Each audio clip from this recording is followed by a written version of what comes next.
ini? Ya sebentar ya Bu, soalnya Bagi-bagi ya, saya bagi-bagi. ya udah bagi-bagi bagian gitu Bu. Oh iya. Ya mohon maaf ya Oke. Bu. Ya. Ya lanjut. Ya baik. Jadi sebelum kita masuk ke penyakit-penyakitnya itu, pertama kita harus tahu dulu kan teman-teman apa itu patofisiologi. Jadi patofisiologi ini tuh sebenarnya berasal dari kata patologi, yaitu ilmu yang mempelajari tentang penyakit. Patofisiologi juga mempelajari perubahan secara fisiologi akibat penyakit tersebut. Jadi kayak perubahan pada tubuh kita terkait karena suatu penyakit. Dalam kasusnya sendiri, patofisiologi ini juga fokus pada mekanisme penyakit atau proses dinamika yang menampakkan tanda-tanda dan gejala. Kemudian yang pertama itu, salah satu penyakit pada organ reproduksi pada wanita adalah kanker payudara. Nah, kanker payudara ini adalah kondisi yang menyebabkan terbentuknya jaringan sel kanker di jaringan payudara. Kanker ini bisa terbentuk di kelenjar yang menghasilkan susu atau lobulus maupun di duktus yang membawa air susu dari kelenjar ke puting payudara. Bentar. Ya, selanjutnya ini faktor resiko yang menyebabkan kanker payudara. Yang pertama ini yang melebihi 170 cm. Mengapa? Karena pertumbuhan ini lebih cepat saat usia anak dan remaja yang membuat adanya perubahan struktur genetik atau DNA pada sel tubuh yang diantaranya berubah ke arah sel ganas. Kemudian faktor usia, di mana pada usia 20 tahun ini jarang dijumpai kanker payudara. Sedangkan seiring bertambahnya umur, semakin besar resiko kita terkena kanker payudara, teman-teman. Dan yang ketiga adalah wanita yang belum mempunyai anak. Wanita yang belum mempunyai anak lebih lama terpapar dengan hormon estrogen sehingga dibandingkan wanita yang sudah punya anak.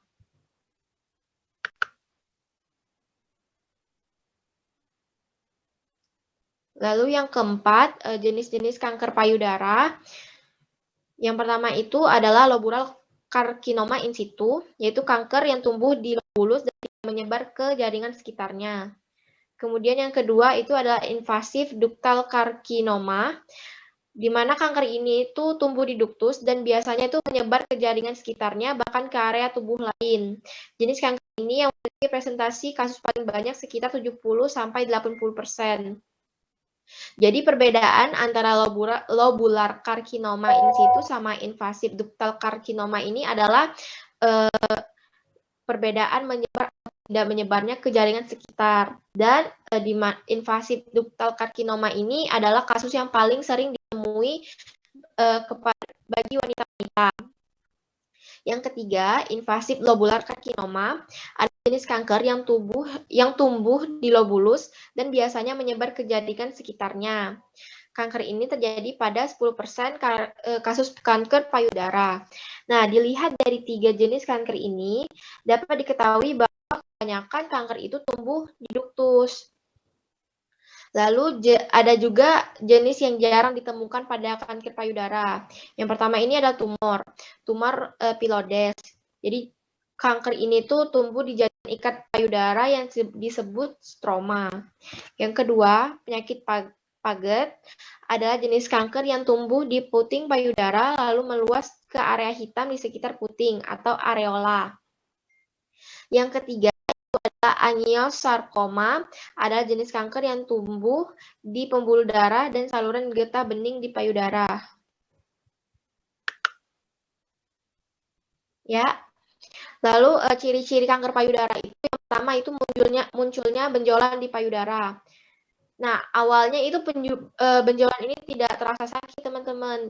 Namun, biasanya tidak semua benjolan yang muncul payudara itu juga nggak bersifat kanker. Jadi lebih baik ketika ada benjolan seperti itu, konsultasikanlah ke dokter. Kemudian yang kedua, itu warna kulit payudara berubah. Pada tahap ini, kulit payudara akan menjadi kemerahan seperti terjadi iritasi, tekstur dan warna kulit seperti kulit jeruk, dan permukaan kulit area payudara yang kena kanker tampak berlekuk-lekuk serta terjadi penebalan kulit. Yang ketiga, puting terasa sakit. Ciri-ciri dari kanker payudara stadium 1 atau lainnya adalah dengan munculnya perubahan pada bagian puting. Misalnya puting mengeras atau nyeri pada puting. Sekali lagi teman-teman kita ingatkan kalau walaupun ada ciri-ciri tersebut, akan lebih baik lagi kalau kita berkonsultasi kepada dokter. Sebentar. Ya. Selanjutnya, untuk penyakit kanker kulit ini, pemeriksaan yang dapat kita lakukan yang pertama kali adalah biopsi payudara, yaitu prosedur pengambilan sampel jaringan dari payudara untuk mendeteksi adanya kelainan. Prosedur ini juga dilakukan untuk mengevaluasi apakah benjolan pada payudara bersifat ganas atau kanker. Yang kedua, ada fotoraks. Fotoraks ini dilakukan untuk mengkaji adanya metastase. Yang ketiga adalah CT scan dan MRI. CT scan dan MRI teknik scan dapat mendeteksi penyakit payudara, khususnya massa yang liar atau tumor kecil. Bisa juga untuk payudara mengeras yang sulit diperiksa dengan mamografi. Kemudian pemeriksaan yang dapat dilakukan yang keempat adalah ultrasonografi atau USG. Dapat membantu dalam membedakan antara massa padat dan kista pada wanita yang jaringan payudaranya keras. Oke, setelah operasi kanker payudara itu, fisioterapis, kita dapat men-treat pasien kita dengan penggunaan sinar IR non-luminous yang mempunyai dana penetrasi lebih dalam, yaitu sampai jaringan subkutan, kira-kira dapat mempengaruhi langsung. Iya, Ibu. Lanjut deh. Ya, baik. Ya, saya lanjutkan kembali ya. Jadi penggunaan sinar IR non-luminous ini dapat mempengaruhi secara langsung terhadap pembuluh darah kapiler, pembuluh limfe, ujung-ujung saraf, dan jaringan-jaringan lain di bawah kulit.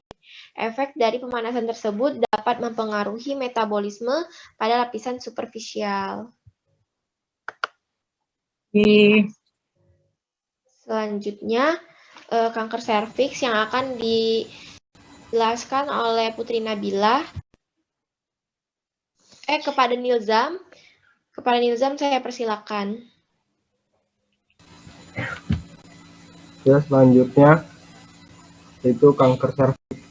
Kanker leher rahim adalah tumor ganas atau karsinoma yang tumbuh di dalam leher, rahim atau serviks, yaitu suatu daerah pada organ reproduksi wanita yang merupakan pintu masuk ke arah rahim yang terletak di antara rahim atau uterus dengan liang senggama atau vagina.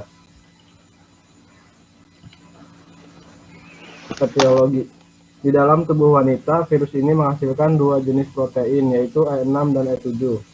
Dua protein ini berbahaya karena bisa menakutkan gen-gen tertentu dalam tubuh wanita yang berperan dalam menghentikan perkembangan tumor.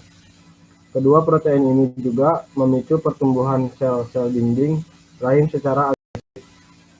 Pertumbuhan sel yang tidak wajar ini akhirnya menyebabkan perubahan gen, disebut juga sebagai mutasi gen. Mutasi gen inilah yang lantas menjadi penyebab kanker serviks berkembang dalam tubuh.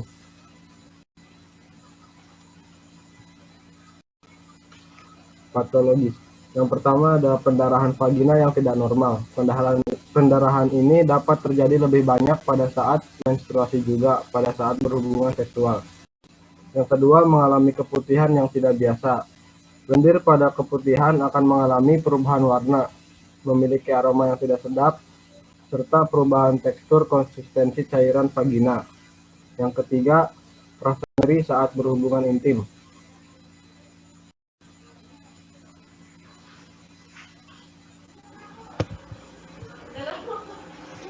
Manifesta klinis. Pada kanker serviks, gejala yang sering ditemukan adalah keputihan, pendarahan tentu, dan pengeluaran cairan encer. Pada awal penyakit sering tidak terdapat gejala apapun. Jika ditemukan keputihan, kemungkinan kanker serviks perlu diwaspadai walaupun gejala tersebut bukanlah gejala yang khas dari kanker serviks.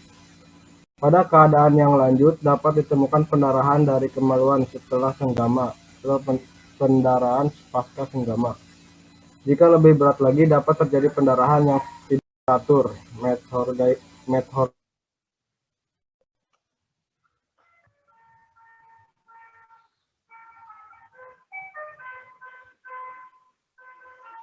Halo Nizam, Halo Nilza.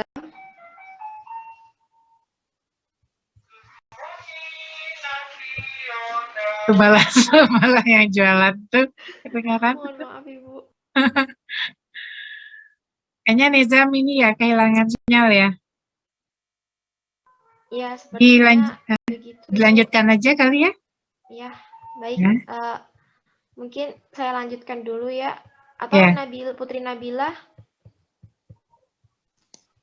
Oh ya, siapa aja deh supaya Pada kita. keadaan yang lebih lanjut, dapat terjadi pengeluaran cairan kekuningan, kadang-kadang bercampur darah dan berbau sangat busuk dari liang segama.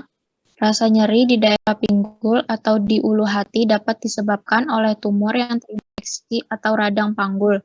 Rasa nyeri di daerah pinggang dan punggung dapat terjadi karena terbendungnya saluran kemih sehingga ginjal menjadi membengkak atau hidronefrosis, atau karena penyebaran tumor kelenjar getah bening di sepanjang tulang belakang atau para aorta.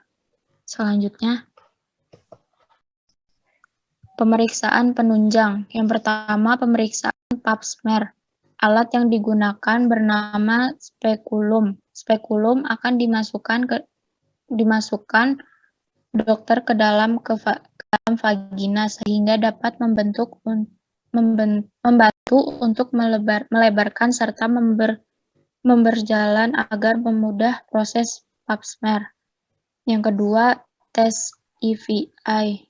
EVI atau inspeksi visual asam asetat merupakan metode pemeriksaan yang paling mudah, murah, mampu dilakukan di Indonesia.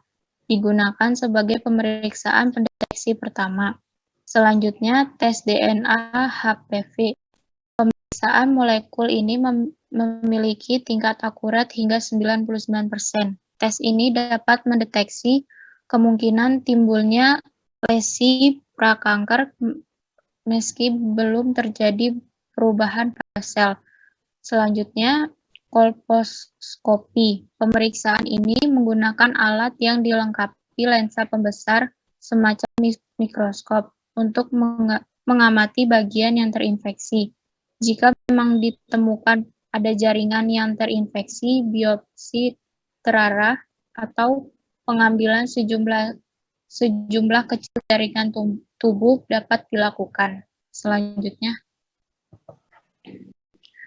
Selanjutnya, pengobatan setelah operasi kanker serviks.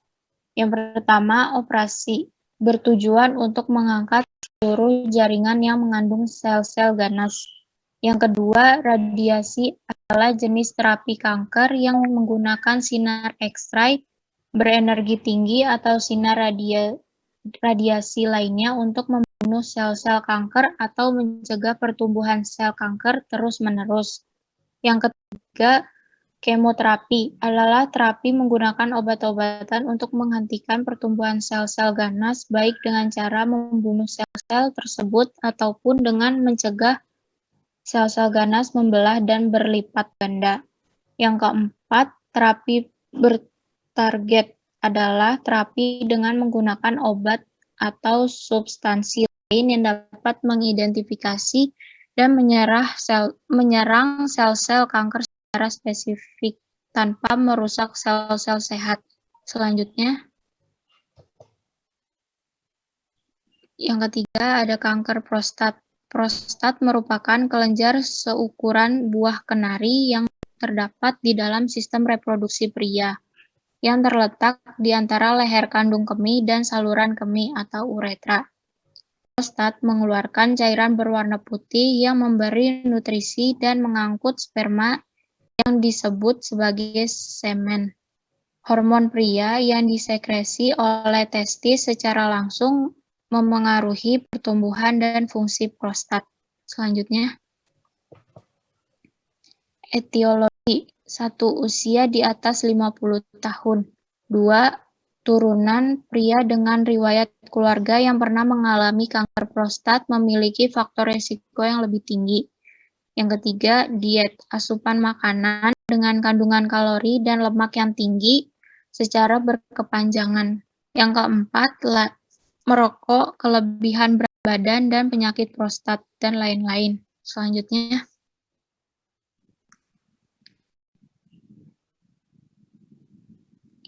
patologis. Kanker prostat stadium awal biasanya tidak bergejala. Gejala lokal yang sering dijumpai adalah sering buang air kecil 38%, kurangnya pancaran urin 23%, urgen 10%, dan hematuria. Jika telah lanjut, gejala yang dapat dijumpai adalah penurunan berat badan dan hilangnya nafsu makan, hematuria, impotensia, nyeri pinggul, hingga kontrol buang air kecil atau buang air besar. Selanjutnya, pemeriksaan penunjang. Yang pertama, pemeriksaan colok dubur. Nah, itu aja, maksud Ibu ininya aja, keterangannya nggak usah, nama pemeriksaannya aja. Ya, baik, Bu. Yang pertama, pemeriksaan colok dubur. Yang kedua, tes darah. Yang ketiga, pemindaian ultrasonografi dan biopsi. Yang keempat, pemeriksaan endoskopi dan kandung kemih. Selanjutnya, pengobatan setelah operasi kanker prostat. Yang pertama, kanker prostat stadium awal dapat berupa tumor lokal kecil tidak menyerang jaringan di sekitarnya, di sekitar prostat dan kelenjar getah bening di sekitarnya akan diangkat dengan tindakan operasi atau prostektomi. Yang kedua, kanker prostat stadium menengah. Penyakit yang lebih luas dengan invasi ke jaringan sekitarnya. Tindakan pengobatan yang biasanya dilakukan adalah dengan radioterapi eksternal. Biasanya digunakan bersama dengan terapi hormonal untuk meningkatkan hasil dari efek pengobatan. Yang ketiga, kanker prostat stadium lanjut. Sel kanker telah menyebar ke tulang dan organ jauh lainnya. Tindakan utama yang dilakukan adalah dengan terapi hormonal untuk menekan endokrin, baik dengan operasi pengangkatan testis atau dengan konsumsi obat-obatan. Selanjutnya,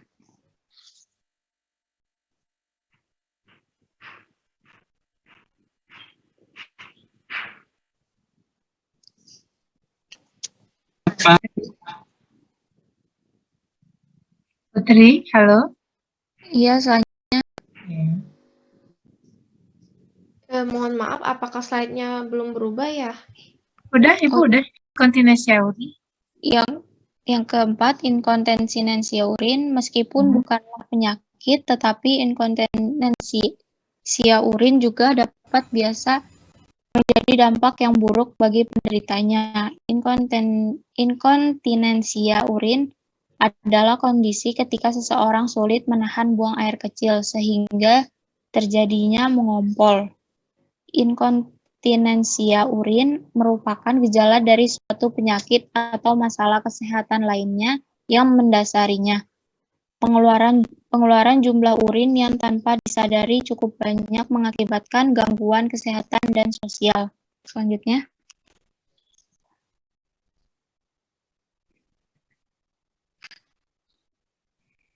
etiologi dan patofisiologi. Etiologi 1. Terjadinya pada 10-35% orang dewasa seluruh dunis dan 30-60% pada manula.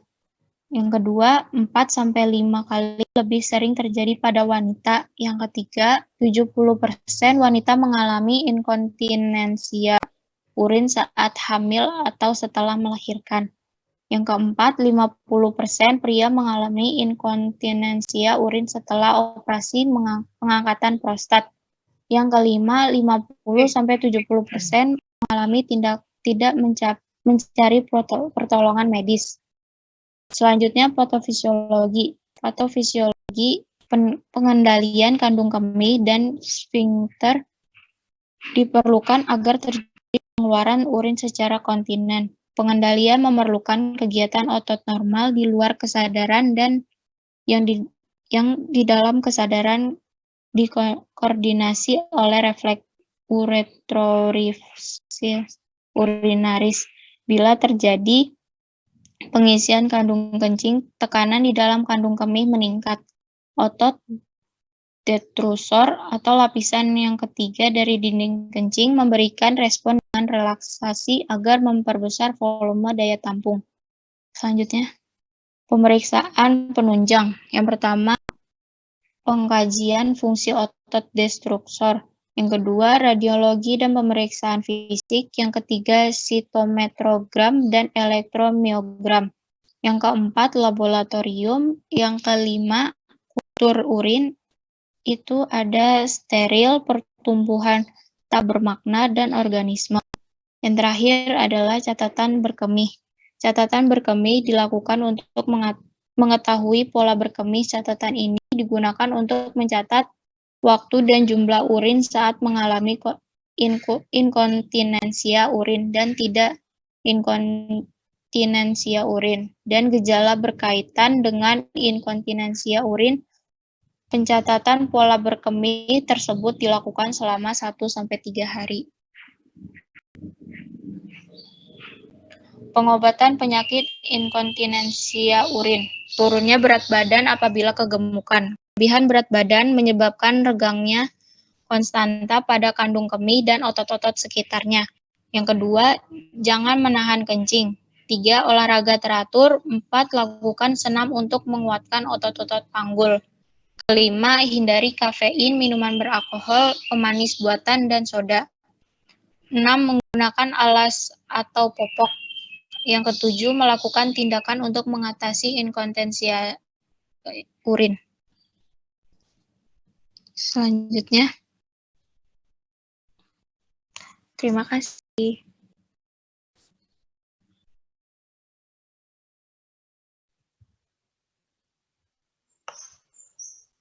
Ya, terima kasih kepada teman-teman yang sudah memaparkan. Baik, saya buka sesi diskusi. Kepada teman-teman yang ingin bertanya, kami persilakan.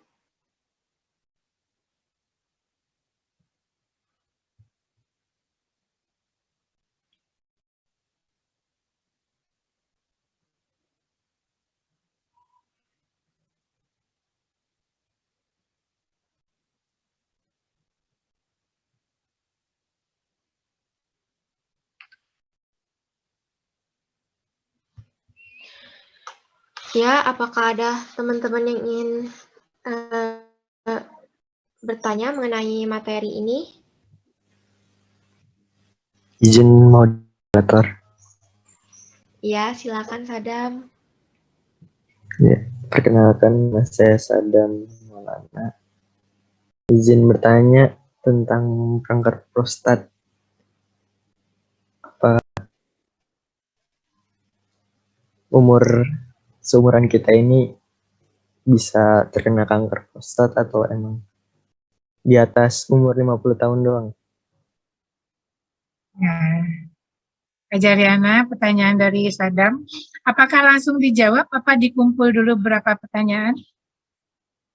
Iya, Bu, karena menurut saya karena waktunya terdapat durasi waktu mungkin bisa ditambah. Apakah ada yang ingin bertanya kembali? 2 pertanyaan apa cukup, Ibu? Apa? 2 pertanyaan apakah cukup? 3. 3, ya baik. 3. Ya. Selanjutnya, apakah ada yang ingin bertanya kembali? Iya, interupsi. Ya, silakan Mila. Ya, sebelumnya perkenalkan, nama saya Mila Amalia. Izin bertanya tentang kanker payudara. Mengenai fakti. Ya, yang pertama ada di badan, kemudian usia, dan juga wanita yang belum mempunyai anak. Ingin saya tanyakan, apakah faktor makanan juga mempengaruhi resiko jadinya kanker payudara? Terima kasih.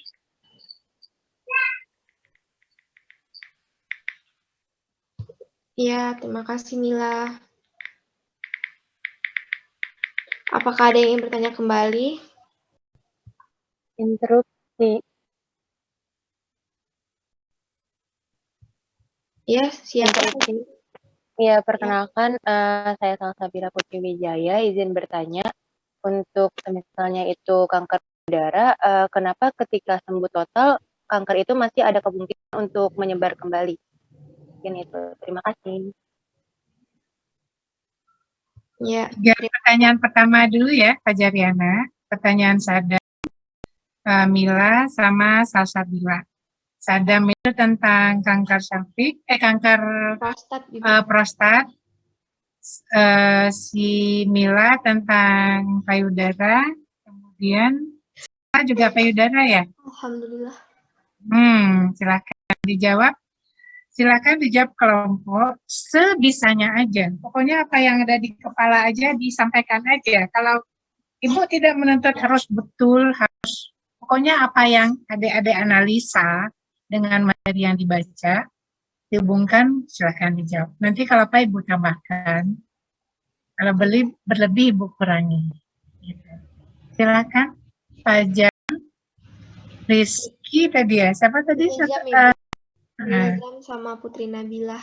Ya, Putri Nabilah. Ya, sebelumnya izin ya teman-teman di kelompok, saya izin menjawab pertanyaan dari Sadam. Jadi tadi pertanyaan Sadam ini penyebab apakah pada usia remaja seperti kita itu dapat mengalami kanker prostat. Nah, kanker prostat ini walaupun sering dan kebanyakan pada usia lansia, tapi nggak menutup kemungkinan juga untuk kita pribadi. Nah, faktor-faktornya ini bisa juga yang pertama itu adalah berasal dari keluarga yang menderita kanker prostat. Jadi kayak faktor genetik seperti itu. Kemudian pola makan kurang sehat. Kita kan tahu ya, semua kesehatan itu awalnya berasal dari makanan. Jadi usahakan untuk makan makanan yang sehat. Kurangi makanan yang instan seperti fast food dan sebagainya.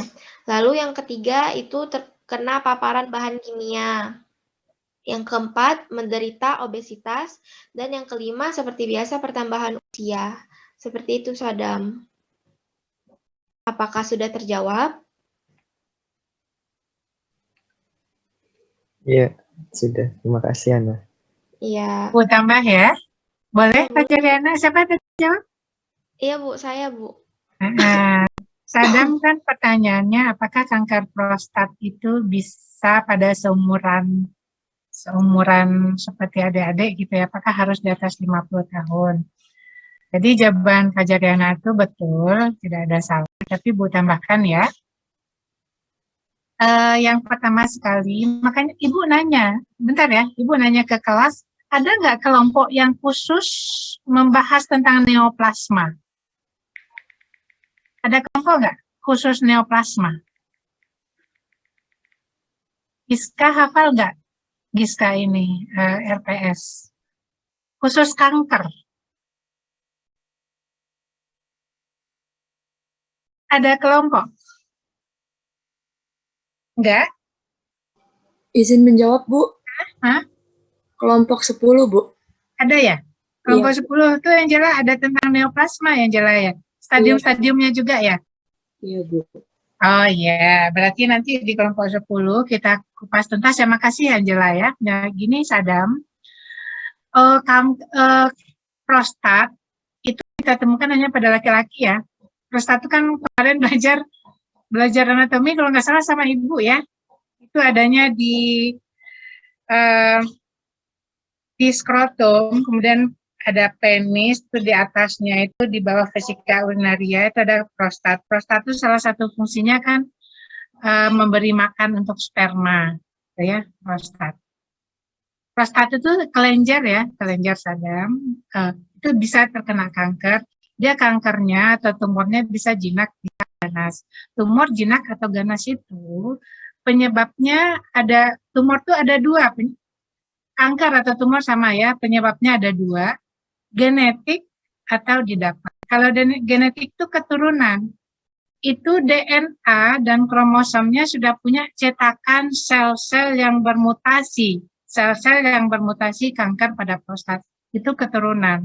itu nggak bisa kita hindari. Tapi kalau didapat, itu khusus kita karena pertanyaan Sadam kanker prostat, itu didapat pada kanker prostat itu kalau yang didapat ya Sadam, tapi kalau yang keturunan bisa pada semua umur muncul.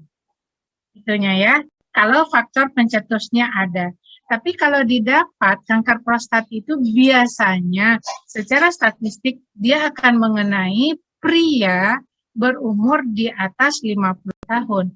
Kenapa? Karena fungsi kanker prostat ini salah satunya itu adalah memberi makan sperma. Jadi dia kan seperti kelenjar, dia memberi makan sperma. Semakin sering sperma itu dikeluarkan, proses ereksi pada laki-laki, prostat itu semakin aktif dia bekerja. Sehingga biasanya kanker prostat yang didapat pada laki-laki biasanya adalah laki-laki yang mempunyai anak yang banyak. Salah satu faktor predisposisinya. Anaknya banyak, kalau anaknya banyak berarti dia akan berproduksi terus apanya kelenjar prostat gitu. Jadi Ibu jawab pertanyaan Sadam, kalau seumuran 17 sampai 25 lah ya seumuran mahasiswa ini tidak ada kanker prostat kecuali yang genetik. Gitu ya. Gitu. Sadam. Oke. Ya, Baik, Bu. baik. Terima kasih. Bu. Ya. Oh ya, satu lagi. Kanker prostat ini bahaya nggak, Bu? Berbahaya. Kenapa?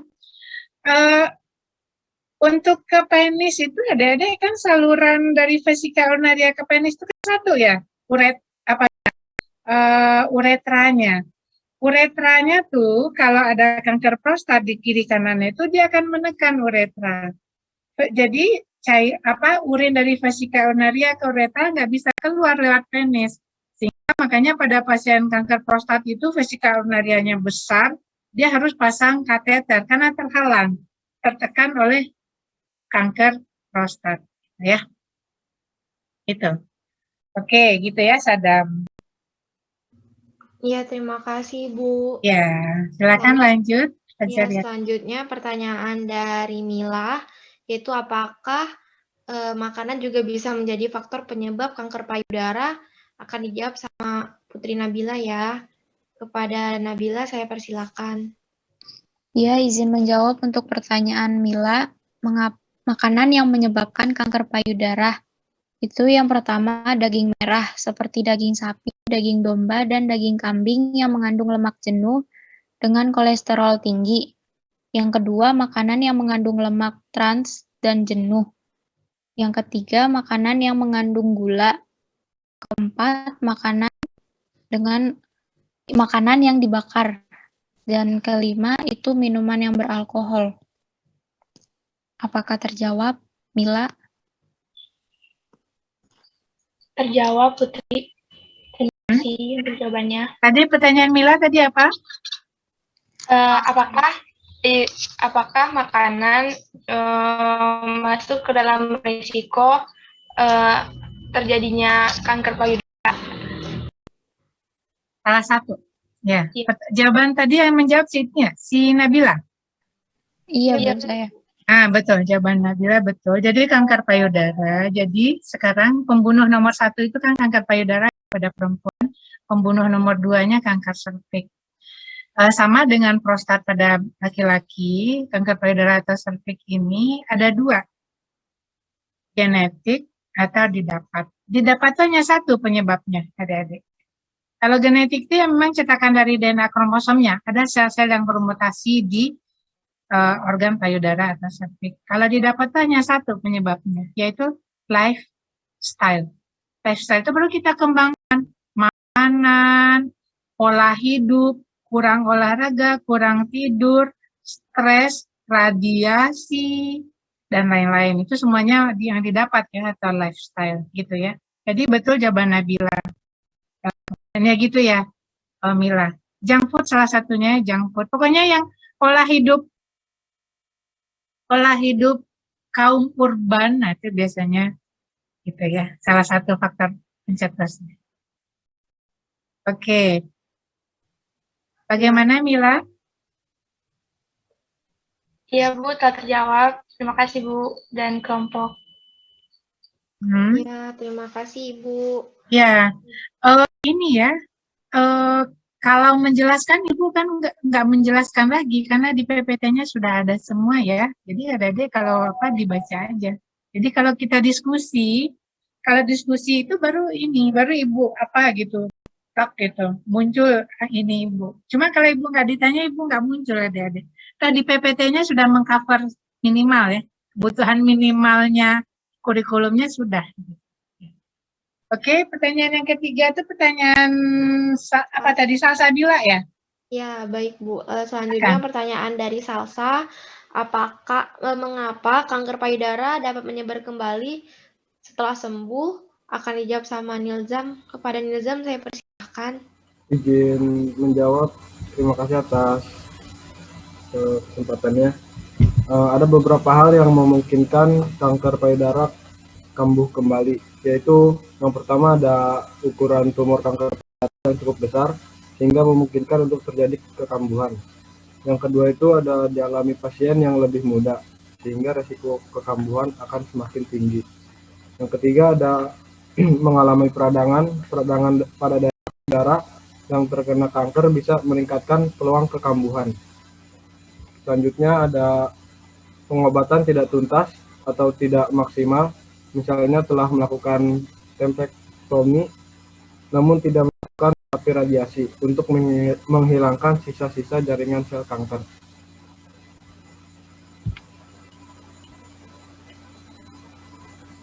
Ya.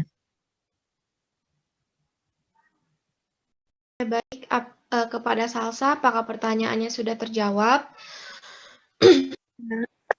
Sudah, terima kasih kepada kelompok dan Ibu Ica. Ibu, betul, Ibu ini kan sedikit ya, Fajariana. Pertanyaan Salsa itu apakah kanker payudara itu bisa kambuh lagi gitu ya? Dan jawaban dari Nilzam itu betul. Cuma begini, ada tonjolan pada payudara itu ketika kita lakukan biopsi, kita lakukan pemeriksaan patologi anatomi, nanti kita akan tahu ini tumornya ini jinak atau ganas. Kalau tumornya jinak, biasanya kan kita lakukan terapi. Biasanya dia tidak akan ada kecenderungan untuk kambuh lagi, Salsa, kalau jinak. Tapi kita tahu dari mana jinak atau ganasnya? Si kankernya kita biopsi, kita lakukan pemeriksaan patologi anatomi namanya, kita ambil sayatan irisan organnya ya. Tetapi kalau ganas biasanya kecenderungan akan relapse lagi. Makanya terapi untuk kanker apa saja, termasuk mungkin sadam, prostat, serviks, atau payudara, kalau yang ganas itu kita combine. Ada operasi, ada kemoterapi, ada radiologi. Kemudian ada fisioterapi sebenarnya. Fisioterapi ada masuk di rehabilitasinya ya. Gitu ya. Tapi nanti mungkin kelompok Angela ya, neoplasma itu akan membahas nanti stadium-stadiumnya gimana. Ada stadium-stadiumnya yang boleh dioperasi, boleh tidak boleh dioperasi dan lain-lain.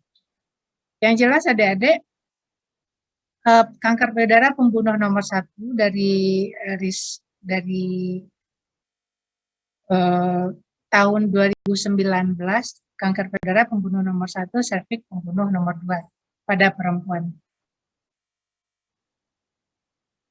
Ya, Salsa.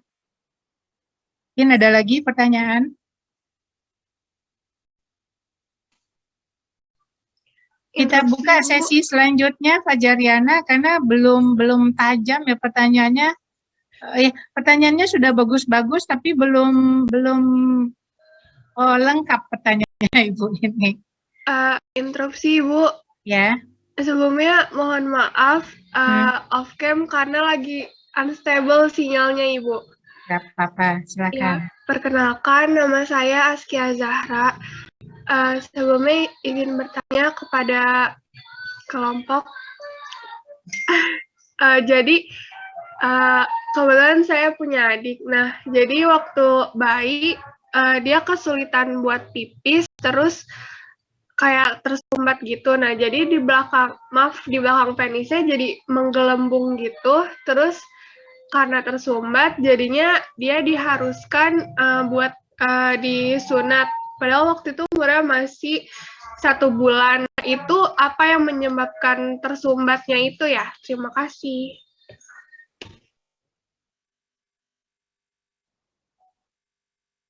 Kak Jariana, coba diulangi lagi pertanyaan dari Askia. Mohon maaf Kia, boleh dipersingkat lagi nggak pertanyaannya? Ya, maaf sebelumnya. Jadi sering ada anak bayi atau anak kecil, jadi saluran pipisnya itu tersumbat. Nah, jadi menyebabkan kayak menggelembung gitu di belakang penisnya. Nah, itu terus mengharuskan buat dioperasi atau disunat. Nah, itu yang bikin tersumbat itu kira-kira apa ya? Terima kasih. Bu jawab aja ya langsung ya, Jariana, karena ini lebih ke klinis ya. Iya, Ada. banyak, Bu. Ya bagus pertanyaannya pada anak bayi.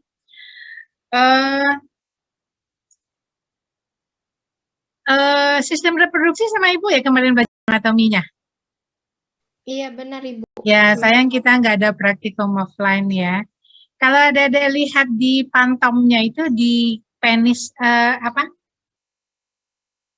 kan organ laki-laki itu ada skrotum ya, skrotumnya 2, kemudian tengah-tengahnya tuh penis. Penis itu ujungnya kita sebut dengan gland penis. Di gland penis itu ada yang kita temukan namanya preputium. Itu kalau kita lakukan sirkumsisi atau sunat bahasa awamnya, tapi kalau bahasa medisnya sirkumsisi, preputium itu yang kita potong adik-adik. Kita potong, kita guling, kemudian kita lipat, lalu dijahit lagi. Kenapa itu harus dipotong, dibuang? Karena kalau terjadi proses mixing atau urin keluar, biasanya tempat keluar sperma sama tempat keluar urin jadi satu ya adik-adik kalau pada laki-laki. Semuanya adanya di penis itu kan. Nah itu biasanya sisa-sisa urin itu suka menumpuk di prepusium itu.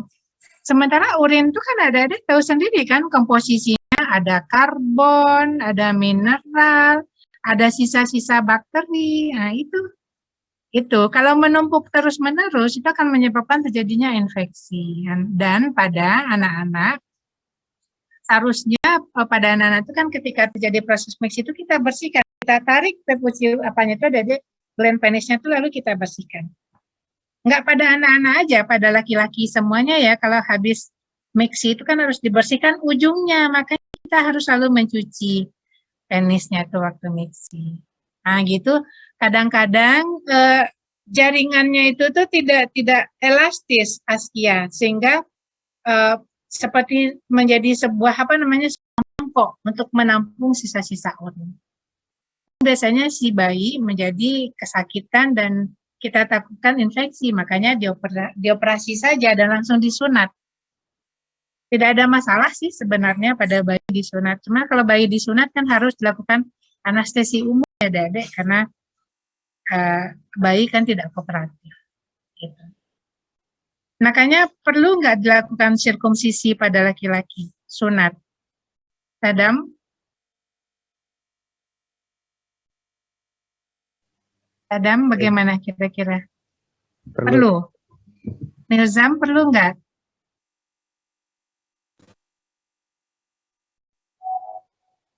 Perlu nggak Nilzam dilakukan sirkumsisi pada laki-laki? Perlu, Bu. Perlu. Karena prepusiumnya itu harus kita buang. Kalau nggak di sana dia menampung terus sisa-sisa urin akan terjadi infeksi. Gitu ya. Jadi sebenarnya sirkumsisi itu sekarang tidak hanya pada yang beragama muslim seperti agama ibu, tetapi laki-laki yang beragama tidak Islam pun sekarang bagian mereka, karena itu dari segi kesehatan disarankan gitu ya, sirkumsisi. Gitu ya, Askia. Kalau gitu, kalau ada masalah seperti itu pada bayi, pada anak-anak, itu langsung dibawa ke ini aja, ke pusat-pusat kesehatan saja.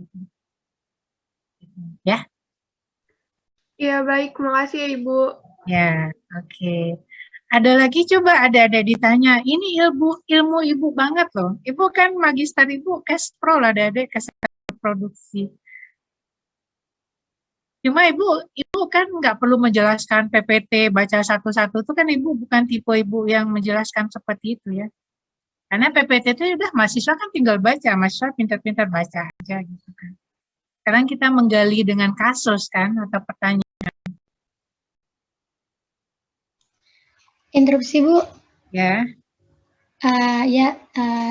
Saya mohon izin bertanya apakah untuk kelompok 8 kemarin yang di WhatsApp grup itu apakah boleh presentasi sekarang, Bu, untuk menggantikan kemarin?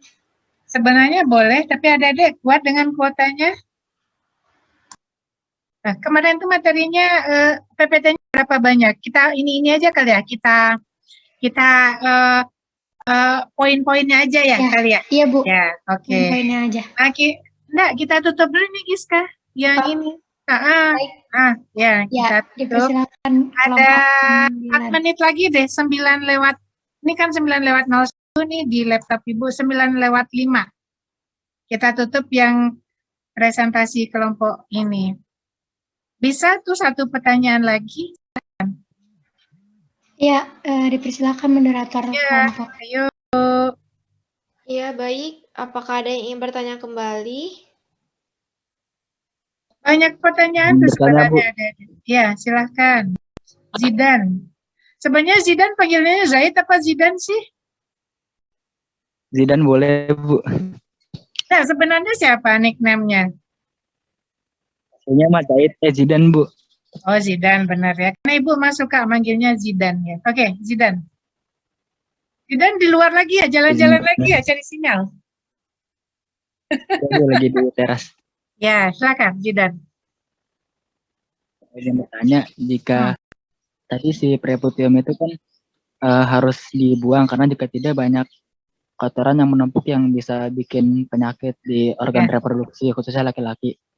Nah lalu yang ingin saya tanya itu di si preputium ini sebenarnya apakah ada fungsinya atau enggak ya Bu? Karena kan tahu sebenarnya dia cuma membuat banyak yang menyumbat di situ dan menyebabkan penyakit gitu Bu. Buat masalah aja gitu ya, kenapa harus diciptakan gitu ya. Ya, oke. Sebenarnya ada gunanya nggak gitu ya? Nah, ini kita kembalikan. Ada pernah dengar kata amandel nggak? Tonsil di sini. Sebenarnya tonsil itu ada gunanya nggak? Kadang-kadang hari-harinya, apalagi amandel, lagi kan minum es, katanya amandel. Minum sirup, amandel.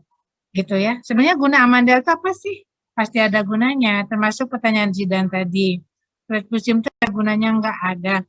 Setiap jengkal, setiap titik bagian-bagian dari tubuh kita ini diciptakan oleh Sang Yang Maha Kuasa ini selalu mempunyai fungsi. Pasti, karena Sang Maha Kuasa itu Sang Maha Sempurna ya. Oke. Dan kalau seandainya preputium itu tidak ada, penis itu berarti preputium itu membuat penis itu kalau tidak ereksi, dia menjadi relaksasi. Nah, itu dibantu oleh preputium. Kalau preputiumnya tidak ada, ketika terjadi ereksi, akan menjadi tegang pada anak-anak. Mungkin robek kali kulit-kulit dari penis yang lain. Itu gunanya. Seperti apa ya? Ini deh. Tapi Ibu pakai kerudung. Di sini nih, kalau ini nih kan ada lipatan ya di sini kita nih antara bahu atas, lengan atas dengan lengan bawah nih di sini nih di fossa cubiti ini kan ada lipatan ya, Dek. Kalau seperti ini lipatannya tegang kan? Tapi kalau begini kendor kan di sini, yang di sini nih. Paham nggak maksud Ibu? Ibu arahkan. Kalau begini tegang dia pasti. Tegang yang lipatan yang lapisan luarnya. Tapi kalau kita beginikan, pasti kendor. Nah, begitu juga preputium. Kalau kondisi yang tidak ereksi penisnya, kendor.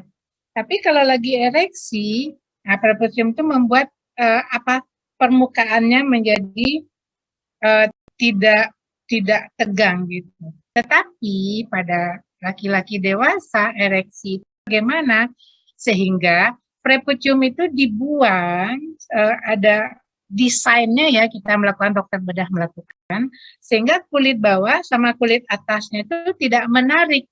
Jadi walaupun terjadi ereksi pada laki-laki, pada penisnya, dia tidak akan menarik, tidak akan robek gitu loh kulitnya. Zidan. Nah, nanti Zidan lihat lagi anatominya seperti itu. Anatominya di anatominya yang di live-nya kali ya. Buka YouTube. YouTube itu kan kita bisa belajar anatomi yang live ya, Dede ya. Kalau pantom di ini kan itu. Jadi ada itu gitunya Zidan ya. Ya, terima kasih Bu. Ya. Satu lagi pertanyaan tentang ini. Ibu ini. Ibu jawab. Apa saja?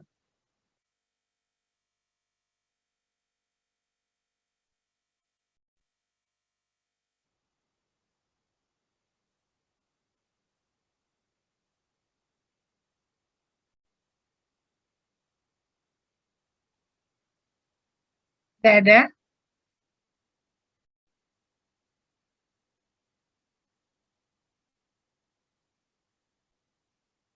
Tidak ada? Udah? Kalau udah, berarti selesai ya. Kita tentang kanker payudara, serviks, prostat, sama inkontinensi murni. Oke. Kalau sudah, silakan Pak Jaryana ditutup. Ya, terima kasih kepada Ibu dan teman-teman. Saya perwakilan dari kelompok 9, mohon maaf untuk kekurangannya dalam presentasi ini. Saya akhiri, wassalamualaikum warahmatullahi wabarakatuh. Waalaikumsalam warahmatullahi wabarakatuh. Bang, tolong dibuka dispensernya, Bang. Baiklah, maaf ya. Kelompok kanker payudara dan kawan-kawan cukup bagus ya mempresentasikannya. Materinya juga tercover minimalnya. Sebenarnya mahasiswa kan mengembangkan sendiri. Ibu hanya mengawasi aja sudah cukup apa belum. Sudah cukup sih pengembangan masing-masing ya. Oke, kita beri aplaus untuk kelompok berapa ya Bu, nggak hafal ya, kelompok payudara dan lain-lain. Oke, nanti kalau masih ada pertanyaan silakan di grup ya. Sekarang karena kemarin kelompok sebelumnya belum dapat nilai presentasi, silakan. Tapi ini aja ya Giska, hap gitu aja ya, cepat aja ya. Nah, silakan. Poin-poinnya aja. Ya, kepada kelompok 8 dipersilakan. Ya, mohon izin Ibu dan teman-teman, saya Prapangesti dari kelompok 8, mohon izin untuk share screen ya Bu. Ya, silakan.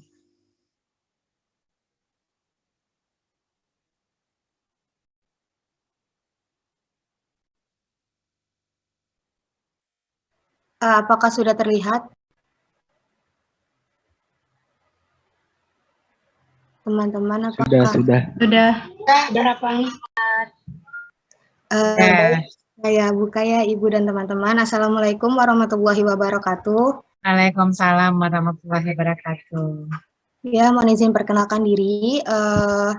Kami dari kelompok 8 yang terdiri yang pertama ada Fairuza Adiba, Naufal Zaini Mubarak, dan saya sendiri Prapangesti Safira Anjani untuk izin untuk mempresentasikan hasil dari PPT yang kami bikin.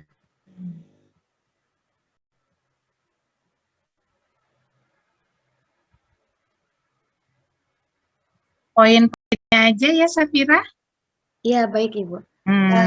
Yang pertama itu ada sistem integumen. Integumen itu dari bahasa Latin yang berarti penutup. Secara garis besarnya, sistem integumen itu adalah organ yang membedakan, memisahkan, melindungi, dan menginformasikan hewan atau manusia terhadap lingkungan sekitarnya. Sistem ini seringkali merupakan bagian sistem organ yang terbesar mencakup kulit, rambut, bulu, sisik, kuku, kelenjar keringat, dan produknya atau keringat atau lendir. Fungsi sistem integumen sendiri ada sebagai pelindung, melindungi tubuh dari ancaman. Rasanya pelindung, pengatur suhu, menjaga keseimbangan gitu ya, poin-poinnya aja. Ya, baik Ibu. Fungsi sistem integumen itu ada yang pertama sebagai pelindung, sebagai pengatur suhu, penjaga keseimbangan air, agar mencegah tubuh tidak kehilangan air secara berlebih, sebagai penerima sinyal yang masuk, dan yang terakhir itu memproduksi zat penting. Struktur sistem integumen itu ada kulit. Kulit itu adalah lapisan terluar pada tubuh manusia. Pada vertebra, struktur kulit dibagi menjadi 3 bagian, yaitu yang disebut epidermis, dermis, dan hipodermis. Nah, di epidermis ini, yang pertama itu ada epidermis. Epidermis sendiri itu ada 5 jaringan epitel. Nggak usah dibacakan, Dek. Lanjut aja, ya. Ya, baik, Ibu. Nah, yang kedua itu dermis. Yang dua itu ada dermis. Dermis itu ada stratum papillaris sama stratum reticularis. Yang terakhir itu dermis. Dia letaknya di bawah dermis, terdiri dari jaringan ikat longgar dan jaringan lemak. Terus juga integumen itu terdiri dari rambut, kuku, dan kelenjar kulit. Nah, di sini ada jenis-jenis penyakit yang mengganggu gerak pada sistem integumen. Nah, yang pertama ini ada ulcus diabeticum. Nah, contohnya seperti ini. Ulkus sendiri adalah luka terbuka pada permukaan kulit atau selaput lendir, dan ulkus adalah kematian jaringan yang luas dan disertai invasif kuman saprofit. Di sini ada ulkus diabeticum. Ulkus diabeticum itu merupakan komplikasi kronik dari diabetes mellitus sebagai sebab utama morbiditas, mortalitas, serta kecacatan penderita diabetes. Nah, di sini ada epidemiologinya. Data epidemiologinya itu menunjukkan estimasi resiko ulkus diabeticum pada 15% dari keseluruhan penderita diabetes. Yang global itu ada lebih dari 150 juta penduduk dunia pada tahun 2016 menderita diabetes, dan hampir seperempatnya berisiko memiliki ulkus diabeticum. 25% kasus ulkus diabeticum berdampak pada amputasi organ. 40% kasus ulkus diabeticum dapat dicegah dengan rawat luka yang baik. 60% kasus ulkus diabeticum berkaitan erat dengan neuropati perifer. Diestimasikan bahwa risiko mengalami komplikasi ulkus kaki diabetes adalah 15%. Kalau di Indonesia sendiri itu, pada tahun 2016, World Health Organization mencatat angka prevalensi diabetes di Indonesia adalah 7% dari populasi. Sejak tahun 1980. Lanjut, Kak Ngesti. Nah, lanjut aja. Selanjutnya ada etiologi. Ini ada beberapa faktor-faktor yang mempengaruh atas terjadinya ulkus diabeticum, dibagi menjadi faktor endogen dan estrogen. Exogen. Oh, exogen. Ya, maaf ya, Ibu. Estrogen itu hormon, Dek. Oh iya, maaf ya, Ibu. Maaf ya, Ibu. Endogen, poin-poinnya aja, genetik. Ya, kalau di endogen itu ada genetik, metabolik, terus angiopati diabetik, neuropati, sama diabetik. Terus faktor eksogennya itu ada trauma, infeksi, dan obat. Ya, lanjut. Ini nggak usah. Patofisiologinya. Patofisiologi ini penyakit diabetes membuat gangguan atau konflik. Apakah suara saya terdengar, Ibu? Kedengaran? Putus-putus tidak, Bu? Jelas. Oh, baik, Ibu. Penyakit diabetes membuat gangguan atau komplikasi melalui kerusakan pada pembuluh darah di seluruh tubuh disebut angiopati diabetik. Penyakit ini berjalan kronis dan terbagi dua, yaitu gangguan pada pembuluh darah besar. Makrovaskuler disebut makroangiopati, dan pada pembuluh darah halus mikrovaskuler disebut mikroangiopati. Ulkus diabeticum terdiri dari kavitas sentral, biasanya lebih besar dari pintu masuknya. Dikelilingi halus, keras, dan tebal. Awalnya proses pembentukan ulkus berhubungan dengan hiperglikemia yang berefek terhadap saraf perifer, kolagen, keratin, dan suplai vaskuler. Dengan adanya tekanan mekanik keratin keras pada daerah kaki yang mengalami beban terbesar, neuropati sensoris perifer memungkinkan terjadinya trauma berulang mengakibatkan terjadinya kerusakan jaringan di bawah area kalus. Selanjutnya itu ada klinis. Klinis nggak usah deh, nggak usah Safira, lanjut. Baik Ibu. Nah di sini ada pemeriksaan penunjang. Pemeriksaan penunjang itu dibagi menjadi 3. Pemeriksaan fisik itu ada inspeksi, terus dinervasi kulit menyebabkan produktivitas. Lanjut, yang poin-poinnya aja, palpasi. Ya, yang 3 palpasi, yang 4 kulit kering pecah tidak normal, yang kelima oklusi arteri dingin. Oklusi, kan oklusi itu, oklusi itu. Iya, maaf ya Ibu. Oklusi arteri dingin atau pulsasi. Terus ulkus atau kalus tebal dan keras. Terus yang kedua ada pemeriksaan vaskuler. Lanjut aja deh. Pemeriksaan poin-poinnya aja, pemeriksaan radiologi dan pemeriksaan lab. Pemeriksaan radiologi dan yang terakhir pemeriksaan laboratorium. Ya, oke. Sini ada peranan fisioterapi. Boleh. Universitas Jember melakukan penelitian tentang pengaruh latihan senam diabetes mellitus terhadap risiko terjadinya ulkus diabetikum pada pasien diabetes mellitus tipe 2 di desa Rambipuji, Kecamatan Rambipuji, Kabupaten Jember. Di sini itu senam diabetes mellitus bermanfaat bagi penderita diabetes mellitus tipe 2 untuk memperlancar peredaran darah ke kaki dengan cara meningkatkan glukosa darah. Nah, tujuan penelitian ini adalah untuk menganalisis pengaruh senam diabetes mellitus terhadap tingkat resiko ulkus diabetes pada penderita diabetes mellitus tipe 2 di desa Rambipuji, Kecamatan Rambipuji, Kabupaten Jember. Nah, penelitian ini menggunakan rancangan randomized control group pretest post-test design.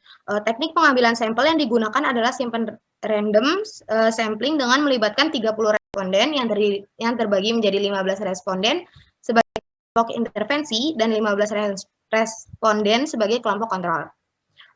Variabel bebasnya adalah senam diabetes mellitus dan variabel terikatnya adalah resiko ulkus diabetes. Latihan diabetes mellitus dilakukan 3 kali seminggu dengan total 12 sesi dalam 1 bulan. Analisis data menggunakan uji T dependen dan T independen dengan syarat hasil penelitian menunjukkan adanya perbedaan yang signifikan antara pretest dan post-test baik pada kelompok. Ini nggak usah deh, nggak usah. Oh iya, lanjut aja. Langsung hasilnya aja ya Bu. Nggak usah, lanjut aja. Karena kita nggak ini yang penting apa intervensinya. Baik Bu. Selanjutnya akan dijelaskan oleh teman saya. Silakan. Selanjutnya ada penyakit nekrosis, bisa di next.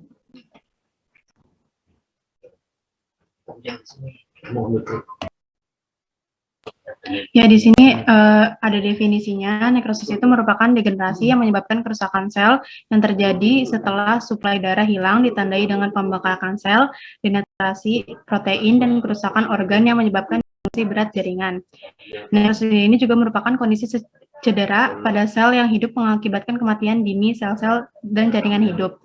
Nekrosis disebabkan oleh faktor-faktor eksternal seperti infeksi, racun, atau trauma yang menyebabkan pencernaan komponen-komponen sel menjadi tidak teratur. Di sini ada etiologinya, ada iskemia, ada agen biologi, ada agen kimia, ada agen fisik, ada hipersensitivitas atau hipersensitivitas atau kerentanan. Di sini ada fisiologinya. Pada nekrosis ini, sel yang mati adalah korban pasif yang disebabkan oleh beberapa faktor. Salah satunya disebabkan bakteri. Bakteri mengeluarkan racun ke dalam sel yang dapat mengganggu struktur dan fungsi sel, serta kehilangan kontrol. Sel yang cedera tidak dapat memompa keluar Na+, sebagaimana biasanya. Akibatnya air mengalir masuk melalui osmosis, menyebabkan sel bengkak dan pecah. Pelepasan kandungan intrasel ke jaringan sekitar memicu respon inflamasi pada tempat sejenis. Sayangnya, respon inflamasi ini dapat membahayakan sel-sel di sekitarnya. Ini ada klinisnya. Klinisnya nggak usah, Diba. Oh ya. Ada pemeriksaan penunjangnya. Penunjangnya poin-poinnya apa ya? Ini kayak terapi itu, Bu. Lanjut aja, Diba. Oh ya, boleh. Selanjutnya ada penyakit dermatitis. Dermatitis ini adalah peradangan pada kulit yang menimbulkan gejala atau mengganggu seperti ruam, kemerahan, serta kulit yang terasa gatal, kering, dan bersisik. Ada beberapa macam dermatitis dengan penyebab dan ciri khas yang berbeda-beda pula. Ada jenisnya dermatitis atopik, dermatitis kontak, dermatitis dishidrotik, dermatitis numularis, dermatitis statis, dan ada juga dermatitis Seboroik. Iya. Dermatitis seboroik itu yang ketombe ya. Itu namanya dermatitis seboroik. Iya, Bu. Ya. Nah, selanjutnya ini ada etiologinya. Dermatitis atopik disebabkan Lanjut aja, Dek. Lanjut. Nah, patofisiologinya. Ada dermatitis kontak. Karena dibahas satu-satu ya. Lanjut aja. Iya, lanjut aja. Nanti bisa dibaca sama temennya. Klinis lanjut. baik. Penunjang boleh, tapi ininya aja. Iya. Laboratorium gitu. Baik, Bu. Pemeriksaan penunjangnya ada di laboratorium, penunjang atau pemeriksaan histopatologi ya. Ya. Sebentar. Ini peran fisioterapi bisa poinnya aja ya. Ya, bisa menggunakan fototerapi UVB. Jadi ini nggak usah. Cara plaknya nggak usah ada belum. Nanti dapat diafta integumen. Nanti sama Ibu lagi, insya Allah. Baik, Bu. Di semester 6. Iya, bisa di Pokoknya ada ininya lah ya, ada peranan fisioterapinya ya. Iya, ya selanjutnya Novel, silahkan.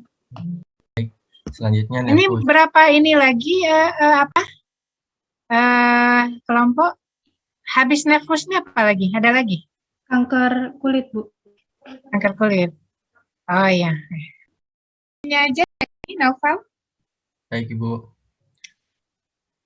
Lanjut ya. Definisinya, nefus merupakan bercak berwarna yang terdapat di atas permukaan kulit. Nefus terdiri dari bermacam-macam jenis, antara lain nefus melanositik, dikenal dengan istilah tai lalat, dan giant hairy nefus. Lanjut ini Novel, jangan dibaca semuanya, poinnya aja.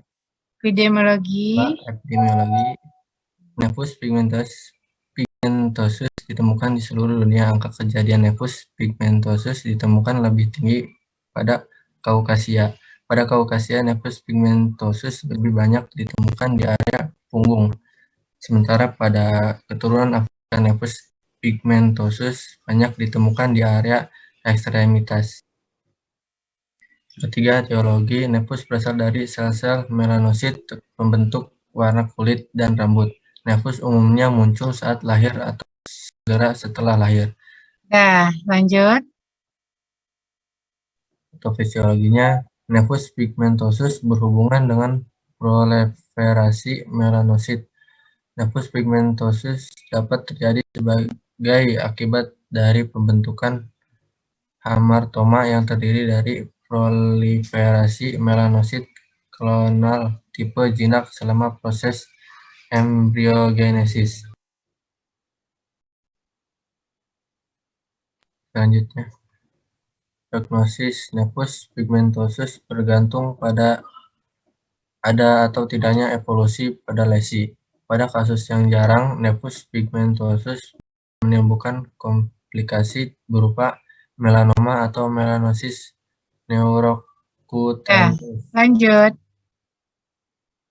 Diagnosis nefus dapat diagnosis berdasarkan gambaran klinis. Biasanya bercak nefus berbentuk kubah atau berkulit. Kadang terletak di kaki dan berbentuk seperti huruf D. Warnanya pun dapat bervariasi dari coklat hingga hitam. Ukurannya biasanya tidak besar, sekitar 24 mm. Nefus dalam satu area bisa tunggal atau ganda, dan paling sering tumbuh di area wajah atau leher. Nggak usah, lanjut. Selanjutnya, kanker kulit. Kanker kulit merupakan kelainan kulit yang ditandai dengan pertumbuhan abnormal sel kulit. Kanker terutama menyerang sel kulit yang terpapar sinar matahari, seperti di daerah wajah, lengan, dan tungkai. Etiologi kanker kulit disebabkan oleh perubahan atau mutasi genetik pada sel kulit. Penyebab perubahan itu sendiri belum diketahui secara pasti, namun diduga akibat paparan sinar matahari dan yang berlebihan.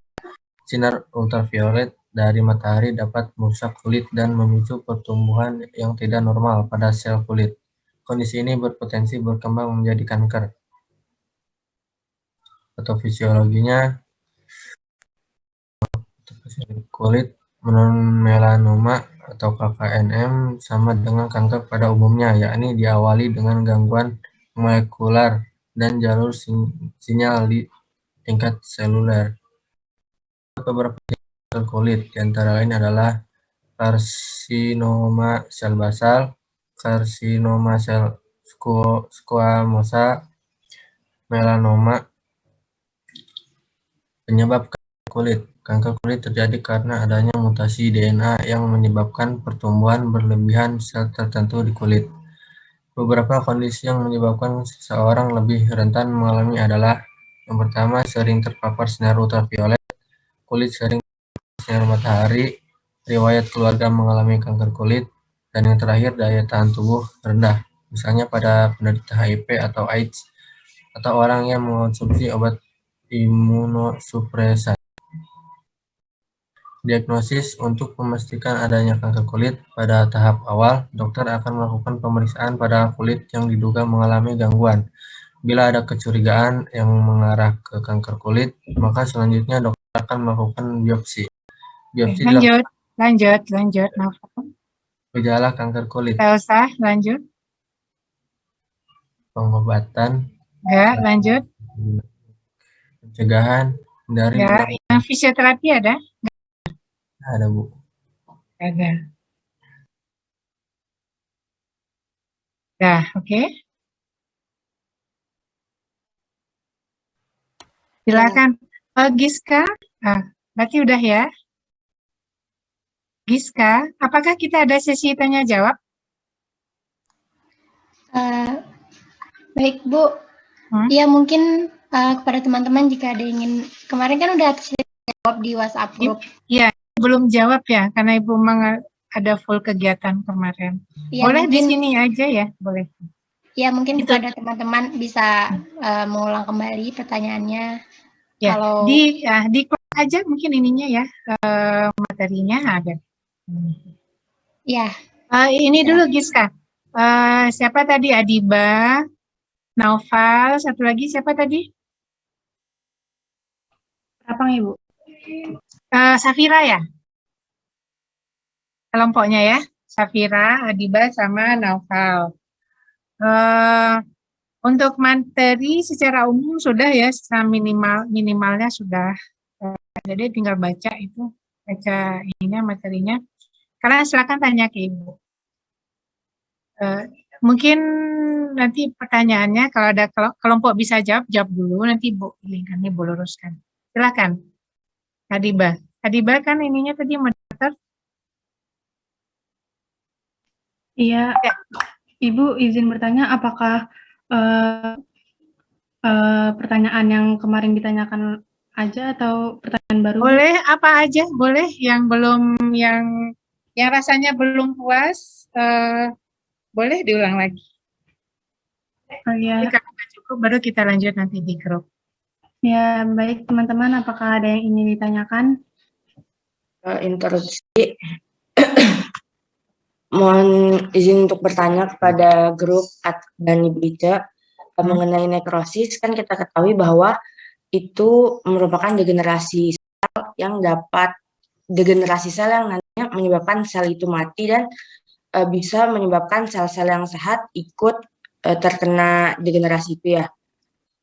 Jika sudah terkena nekrosis, apakah ada baiknya yang sudah terkena itu diamputasi atau dibuang agar tidak menyebar ke bagian tubuh yang lain atau sel-sel yang lain, atau ada pengobatan lainnya ya? Terima kasih. Ya, baik. Terima kasih Melin atas pertanyaannya. Ditampung 3 pertanyaan dulu ya? Ya, Iba ya? Iya, Bu. Baik, teman-teman, apakah ada yang ingin bertanya lagi?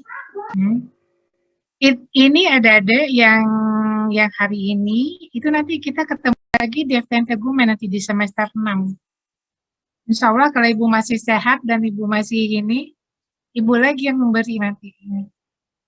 Fisioterapi integumen. Nah, baru nanti yang tadi dibacakan sama Safira Naufal, yang apa UVB gitu-gitu tiba. Nah, itu nanti di FTN Tegumen itu nanti ada timnya Bu Ratu, Pak Ari gitu ya. Sekarang kita di patologi umumnya aja. Oke, ada lagi pertanyaan?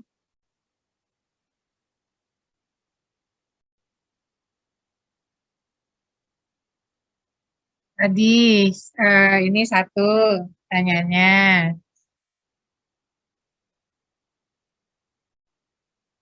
Satu aja dulu, kalau nggak satu tuh dijawab dulu. Iya, baik. Dari temannya, silakan.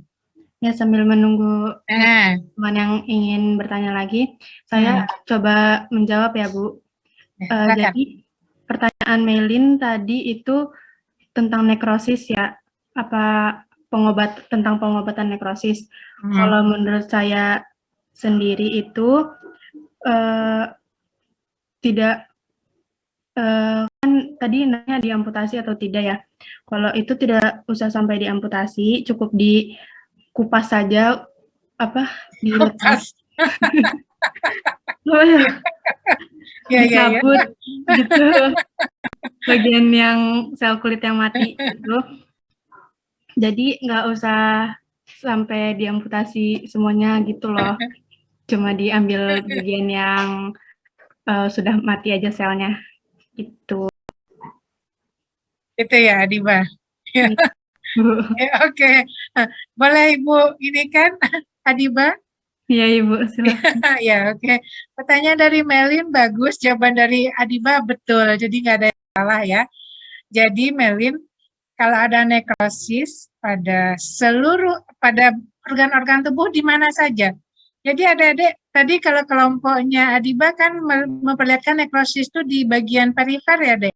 Di ujung-ujung ya, ujung-ujung kaki. Itu yang hitam itu nekrosis. Sebenarnya di mana saja bisa terjadi nekrosis, di sel hepar. Itu yang kita sebut dengan serosis hepatis, sel ginjal, sel otak.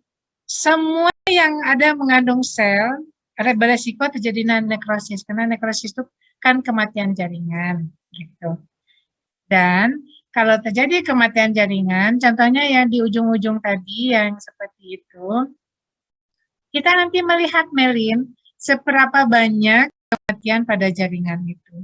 Kalau kematian jaringan itu sudah banyak, luas, disertai dengan infeksi yang luas di sekelilingnya, seperti pada pasien ulcus decubitus, pasien diabetes mellitus yang parah, biasanya ujung-ujung ekstremitas bawahnya itu nekrosis semua ditambah busuk. Itu nggak bisa kita selamatkan lagi, Melin. Kita amputasi. Tapi itu, untuk apa juga kita selamatkan dia menjadi jaringan mati. Dan nekrosis itu sebagian kan akan menjadi infeksi sekunder. Kita amputasi. Namanya ada di 5 jempol, umpamanya di sini ada 5 kayak tadi gambar tadi itu 5-5-nya. Itu sebenarnya 5-5-nya itu yang ininya apanya tuh digiti-digitinya itu harus kita amputasi satu-satu itu. Kalau dilihat dari gambarnya tadi itu Melin. Untuk apa juga kan nekrosis itu mati, jaringan mati. Dan akan membuat infeksi sekunder. Tapi ada di penyembuhan luka kan ada juga jaringan nekrosis kan adik-adik. Nah itu biasanya nekrosis kita insisi. Jadi bukan kita apa kata Adiba tadi, kita insisi setelah badannya. Insisi itu kita gunting, kita buang, kita bersihkan. Lalu kita rawat. Kalau masih bisa kita selamatkan. Jadi kesimpulannya, kalau masih bisa kita selamatkan, kita selamatkan. Tapi yang jaringan nekrosis itu pasti kita buang, Melin. Kita potong, kita insisi. Nah, tapi kalau sudah semuanya seperti ujung-ujung perifer tadi sudah itu, ya kita amputasi. Gitu ya. Gitu Melin. Nanti akan banyak itu kasus kalau ada nanti di klinik ya. Di klinik. Itu peran fisioterapi itu di rehabilitasinya nanti. Karena kita ada 4 ya. Preventif, promotif, preventif, kuratif, sama rehabilitatif. Di ini, kuratif sama rehabilitatif nanti fisioterapinya. Ya, gitu ya Melin ya. Baik Bu dan Adiba, terima kasih atas jawabannya. Ya, baik. kasih atas kebenarannya. Ada lagi pertanyaan? Ya, baik teman-teman, apakah ada yang ingin Kak bertanya lagi?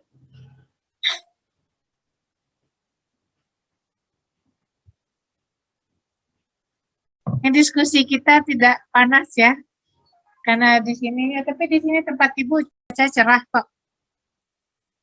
Ya cerah, nggak mendung tempat Ibu. Ibu, interupsi, apakah saya bacakan saja pertanyaan yang ada di grup? Boleh. Iya, ini ada pertanyaan dari Sadam, Sadam. Izin bertanya kepada kelompok 8 mengenai kanker kulit. Pada masa SMP, saya suka menggambar dan saya suka menggambar tangan saya dengan ballpoint. Tetapi ada teman saya yang bilang bahwa itu menyebabkan kanker kulit. Apakah pernyataan teman saya itu benar? Ya, silakan. Mungkin Prapang ingin menjawab. Ya, baik, terima kasih. Izin menjawab untuk pertanyaan dari Sadam. Menurut kelompok kami, dermatitis, mohon maaf, menurut kelompok kami, pernyataan dari teman Sadam itu benar, walaupun resiko terkenanya kecil, tetapi beberapa ahli menganggap akumulasi tinta ini di dalam tubuh berpotensi menyebabkan kanker. Tetapi tenang saja ya, di zaman sekarang itu kan sudah banyak tinta-tinta yang tidak beracun, cuman disarankan untuk tidak melanjutkan yang menggambar lagi di tangan seperti itu. Terima kasih. Pertanyaan siapa tuh? Sadam. Iya, Ibu.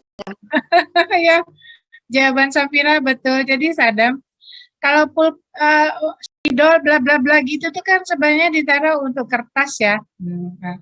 Jadi ada zat-zat kimia ini. Penyebab dari kanker itu kan salah satunya zat kimia ya, Dek. Zat kimia yang sifatnya karsinogen. Gitu. Ada batasan jumlah zat kimia yang bisa masuk ke dalam tubuh, termasuk lewat permukaan kulit. Cuma kalau untuk spidol, pulpen, bla bla bla bla itu sebenarnya kan tidak diindikasikan untuk terpapar kepada kulit. Tapi betul kata Safira, sekarang itu mungkin ada produk-produk yang dia bilang aman untuk kulit. Contohnya kan ada spidol untuk kulit ya, ada perempuan. Yang ini apa namanya ada perempuan? Pensil alis ya. Pensil alis, lipstick, itu kan pewarna juga, tapi yang aman untuk tubuh. Jadi tubuh ininya, gitu ya, sadar. Jadi kalau spidol itu kalau sering-sering setiap hari, nah itu. Ada pernah nggak lihat di pinggir jalan orang yang dicat tubuhnya dengan yang warna metalik itu loh. Nah, itu tuh riskan ya. Itu kalau dilakukan berulang-ulang, itu adalah ini, zat-zat karsinogen. Ya. Adik-adik. Assalamualaikum, Bu. Ya. Ya.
Maaf ya Dek ya, gitu.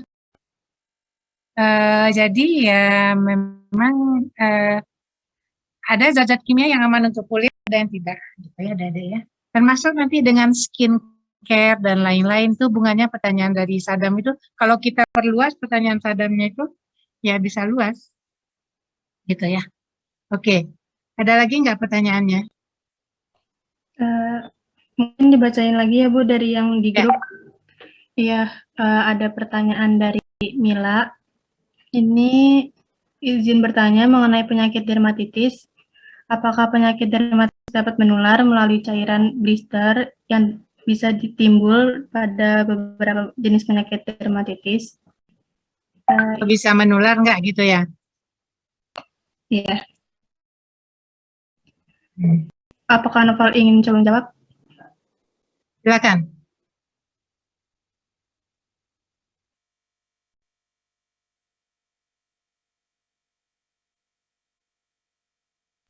Baik, izin menjawab. Menurut kelompok kami, dermatitis bisa ditularkan melalui cairan blister. Jika cairan itu pecah dan mengenai bagian lain tersebut akan tertular oleh cairan tersebut.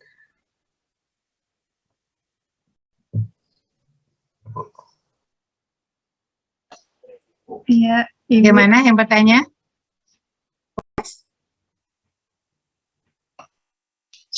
Iya, Ibu. Jadi Mila, dermatitis itu kan peradangan pada lapisan epidermis, dermis atau subkutan. Kalau lapisan kan salah satunya nanti klinisnya itu seperti ini ya, seperti ada nanah, ada pus.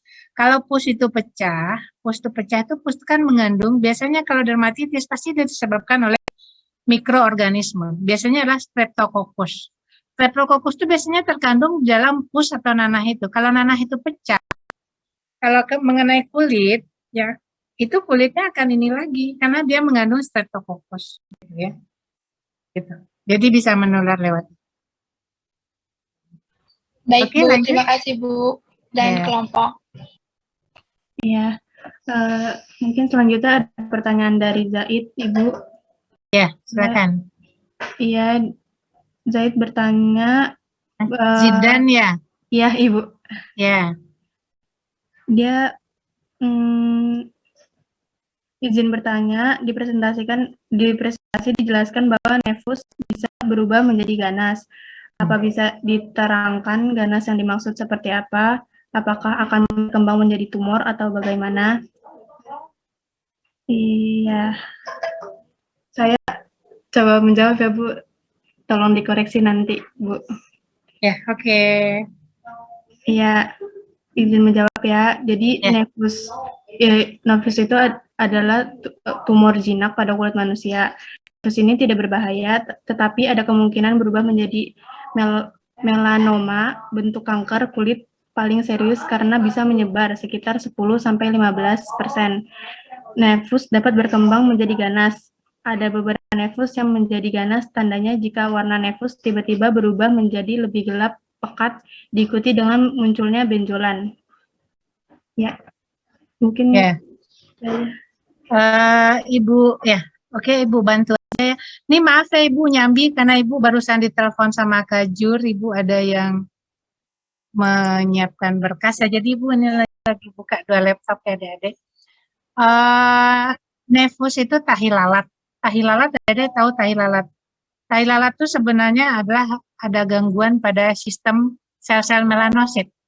Sel-sel melanosit itu adanya di dermis, apa di epidermis, apa di subkutan? Ayo, ini kelompok DIBA nih. Gimana sel-sel melanosit? Di epidermis, atau subkutan? Sel-sel melanosit.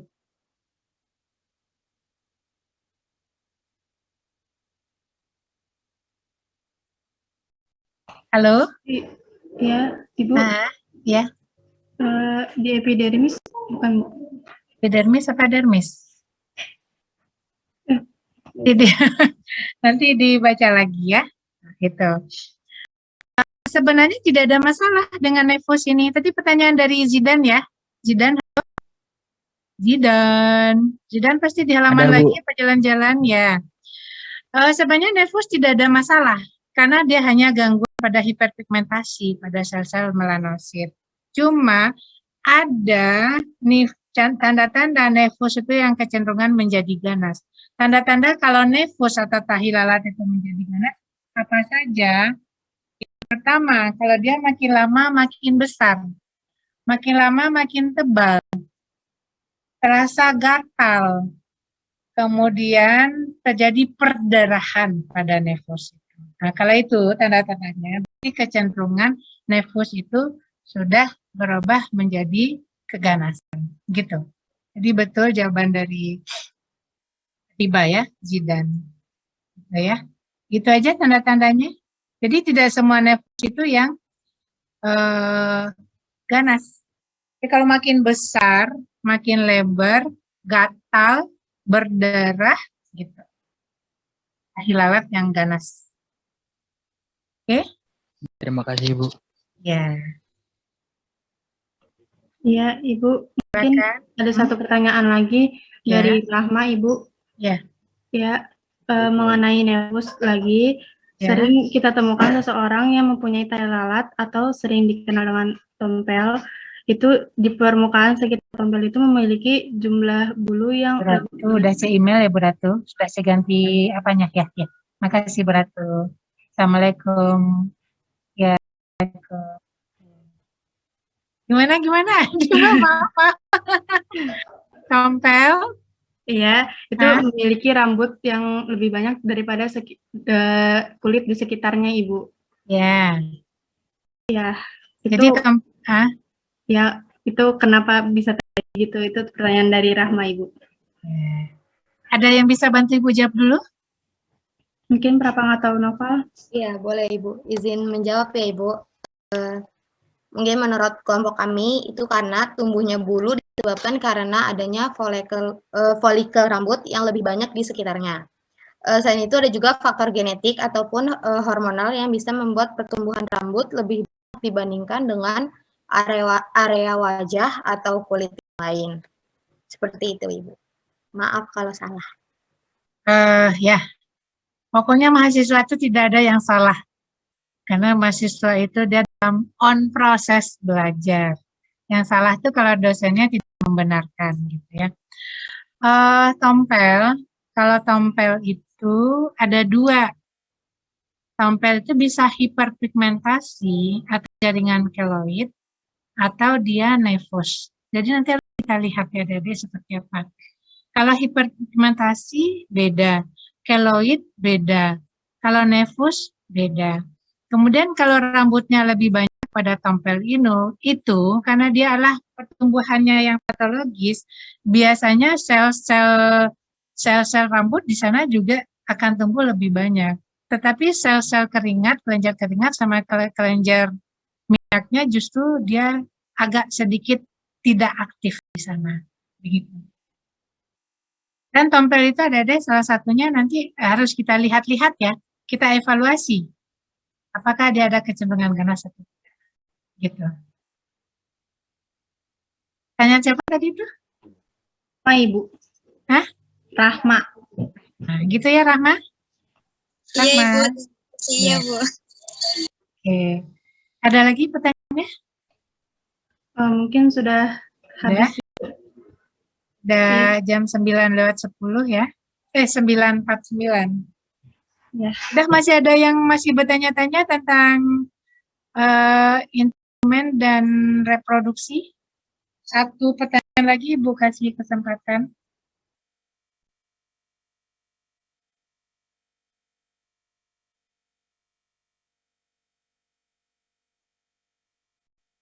Mungkin apa aja ditanyakan?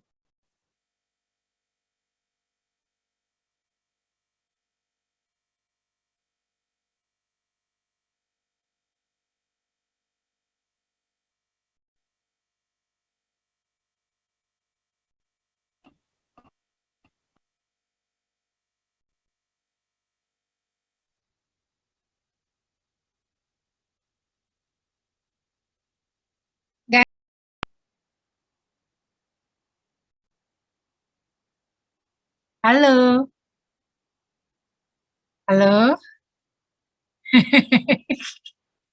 Atau Ibu yang bertanya?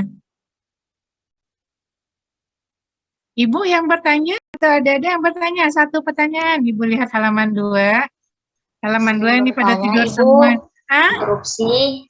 Ada yang menyelamatkan Interupsi, izin temannya nih. bertanya, Ibu. Ya, silakan. Zidni. Kan saya ada punya teman, Bu. Dia itu waktu SMA tuh ada pembengkakan gitu di payudaranya. Terus udah dioperasi juga. Apakah pembengkakan itu bakal tumbuh lagi atau udah sembuh habis dioperasi gitu, Bu? Tapi dia sekarang sering merasa nyeri gitu, Bu, di bagian payudaranya. Makasih, Ibu.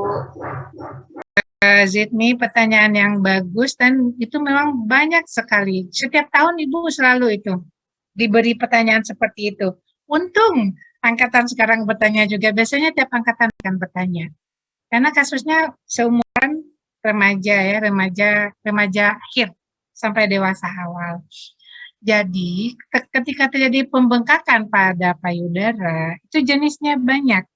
Banyak jenisnya. Ada pembengkak, ada tumor pada kelenjar, ada tumor pada ototnya, ada tumor pada pembuluh darahnya.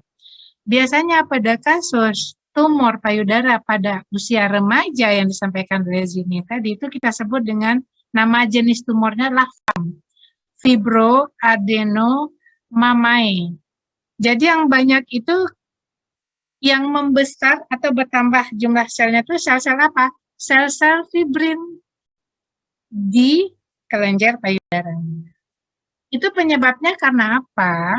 Karena imbalance hormon. Ini adik-adik ini kan belum balance hormonnya ini.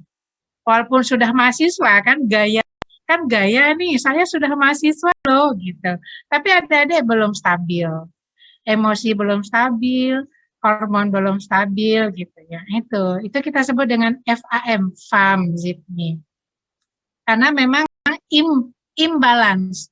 Hormon estrogen progesteronnya yang belum balance gitu. Sehingga jaringan fibrinnya banyak.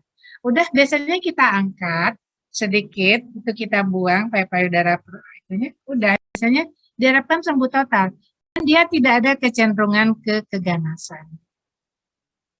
Cuma kalau umpamanya 5 tahun ke depan bla bla blanya dia masih merasa nyeri, mungkin nanti dicek lagi deh hormonnya seperti apa. Kan diceknya ke dokter SPOG aja, terus kandungan. Gitu. Dia tidak ada kecenderungan ke keganasan secara statistik ya. Gitu. Ya, Terima kasih Ibu penjelasannya. Ya, sama-sama. Udah masih ada pertanyaan? Tiba? Interupsi, Bu. Ya, Mila. Mila, bagaimana kabar di sana? Hujan? Alhamdulillah terang, Bu. Terang ya, yes. Lanjut. Gimana Mila? Ya, Bu. Mohon izin bertanya, Bu. Baru kepikiran pertanyaannya tadi. Ya, pertanyaannya, Bu, biasanya kalau wanita itu kan payudaranya itu kadang besar sebelah ya, Bu. Nah, itu sebenarnya penyebabnya apa ya, Bu? Kadang-kadang kan kita juga kayak takut gitu, Bu. Kenapa bisa dia tuh besar sebelah gitu, Bu? Terima kasih, Bu. Ya, bagus pertanyaan Mila. Pertanyaan yang biasanya apa ya, yang kita temukan kasus hari-hari di lapangan. Nanti sebenarnya ketemu sama Ibu di semester 6. Fisioterapi kalau yang ini tadi, kanker kulit, FT integumen itu di FT integumen, fisioterapi integumen. Kalau pertanyaan Mila itu nanti ketemu Ibu di fisioterapi case 1. Ibu ada masuk kalau nggak salah berapa kali pertemuan. Case 1. Jadi kanker payudara pada perempuan kita sebenarnya ada ini aja deh, search saja di internet, itu ada laki-laki maupun ada perempuan, itu ada namanya sadari. Sadari itu apa? Pemeriksaan payudara sendiri, diangkat tangan, kalau enggak ini. Kemudian kita pastikan simetris enggak kiri dan kanan. Kalau asimetris, tidak simetris, itu salah satu ya Jangan ini dulu ya, jangan berasumsi negatif dulu. Salah satu kita berpikir something wrong. Tetapi kadang-kadang dari anatominya kan memang ada kan payudara kan kiri kanannya memang tidak simetris. Jadi anatominya untuk kan yang membedakan besar atau kecilnya payudara itu kan di ototnya aja ada. Ada ototnya yang banyak, sel-sel lemaknya yang banyak. Tapi kalau pada ibu-ibu yang menyusui, yang membuat payudaranya besar itu kelenjar. Kelenjar ASI-nya itu banyak bertumbuh. Itu aja. Kemudian kalau memang tidak simetris, Mila, nanti sadari itu pemeriksaan payudara sendiri, lakukan palpasi. Ada nggak benjolan? Kalau tidak, palpasi itu lakukan 2 kali, ketika fase menstruasi dan tidak menstruasi. Lakukan palpasinya. Kalau tidak ada benjolan ya nggak apa-apa. Berarti memang bawaannya aja yang asimetris. Kemudian sebenarnya ada satu lagi pemeriksaan kelenjar limf, kelenjar inguinal, aksila. Di aksila ini kan ada kelenjar limf kita yang besar. Kita periksa. Kalau ketika ada benjolan, ada teraba benjolan, kemudian kelenjar limf kita itu membesar, nah something wrong. Gitu ya Mila ya. Iya Bu, Bapak-bapak juga. Bu. Karena bapak-bapak juga ada kecenderungan kanker payudara loh pada laki-laki. Ada ya kasusnya. 5% pada laki-laki. Ya, oke Mila.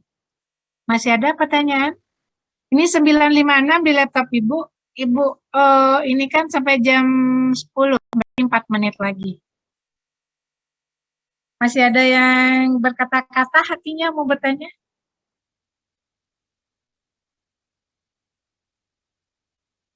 Ibu izin bertanya, Bu. Ya, silakan. Sebelumnya saya berpikir anak kerja. Tadi kan kata Ibu, untuk laki-laki kan juga ada mengapa? Tommy agak putus-putus ya, Tommy? Agak putus suaranya. Halo Ibu. Ya. Oke, saya off cam saja ya Bu. Karena tidak ya. Ini Bu, tadi kan kata Ibu kan ya hilang beneran. Kayaknya ditiru gaya Zidane kali. Zidane itu jalan-jalan, kalau kemarin sampai ke warung Ibu lihat tuh Zidane.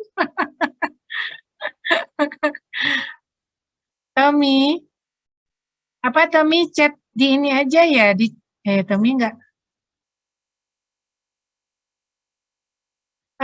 Diba, coba telepon Tommy, Diba. Tanya aja, nanti Tommy telepon Diba. Diba yang menyampaikan pertanyaannya. Baik, Diba. Di ini aja dihubungi Tommy. Sembari Diba berkomunikasi dengan Tommy, ada lagi pertanyaan yang lain? Bu sambil ngecek ya, mahasiswa yang tidak pakai seragam. Karena hari Senin kan harus pakai seragam ya. Nih, udah seragamnya kerudung putih semua nih, ada yang pakai kerudung. Bapak-bapak nih, Ibu cek satu-satu ya bapak-bapaknya, jangan sampai ketahuan yang pakai oblong. Novel, angkat sedikit ininya Novel, ya udah. Oke, Novel. Sadam ininya, ya. Zidane kelihatan kemeja Zidane agak diangkat sedikit, Zidane. Iya, ya. Bukan tangannya yang diangkat, tapi gininya loh, gitu. Ya, oke. Ada kemarin pesan dari Ibu Kajur ya, ada mahasiswa pernah ketahuan pakai baju kaos yang laki-laki ya. Nilzam,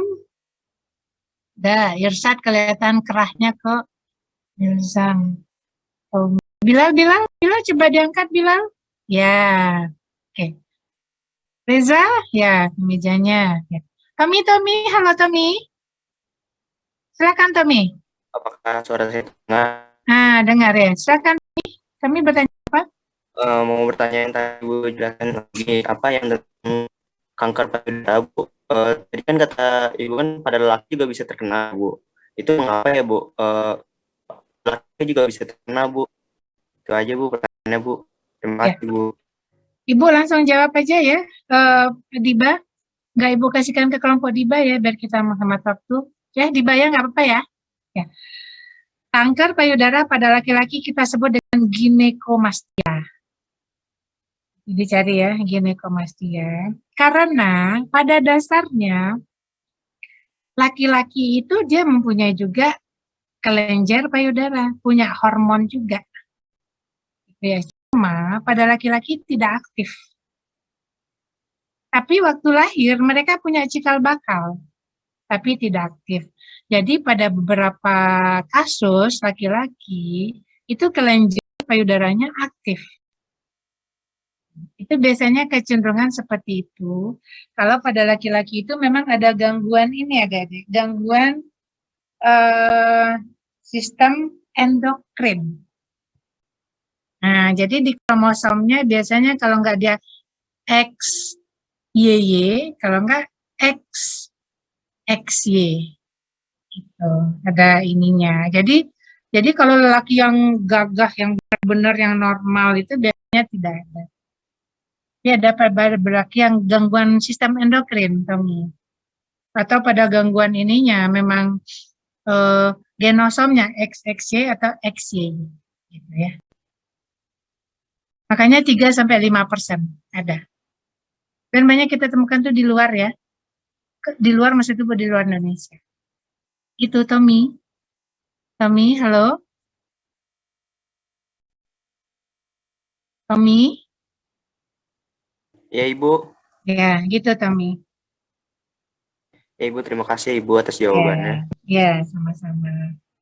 Udah? Masih ada pertanyaan? Nggak ada? Kalau nggak ada, Diba, silakan ditutup, Diba. Iya, baik. Terima kasih teman-teman yang sudah presentasi hari ini dan juga sudah bertanya.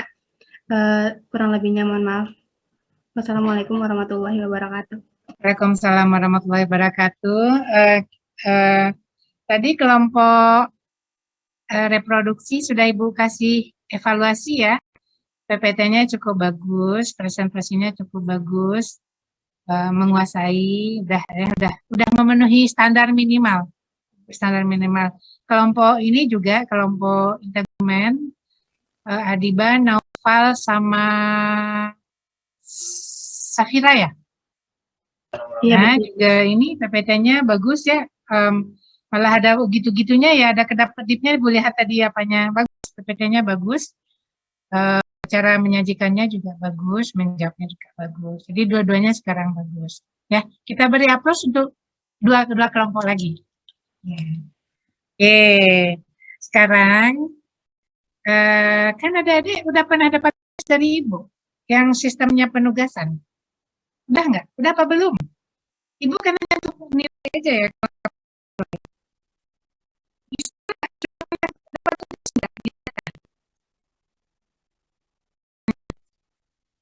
Tipenya satu Giska, satu lagi siapa ya? Tommy ya.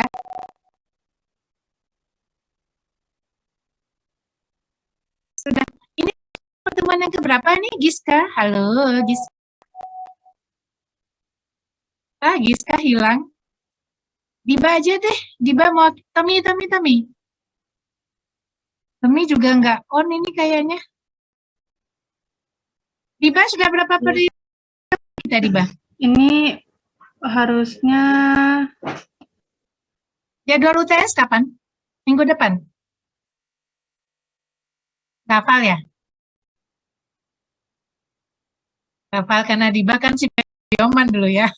Ini mau tanya. Oke. Bikin tugas saja, Ren. Ini ada yang untuk praktik. Mau? Masih ada 1 jam ya, 11:10. Itu per kelompok aja. Tapi jangan dibebankan pada satu orang ya, adik-adik ya, kerjasama. Oke.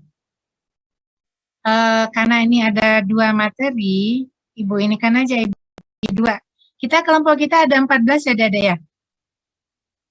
14, kelompok 1 sampai kelompok 7, soalnya soal kelompok Diba. Kelompok 8 sampai seterusnya, soalnya kelompok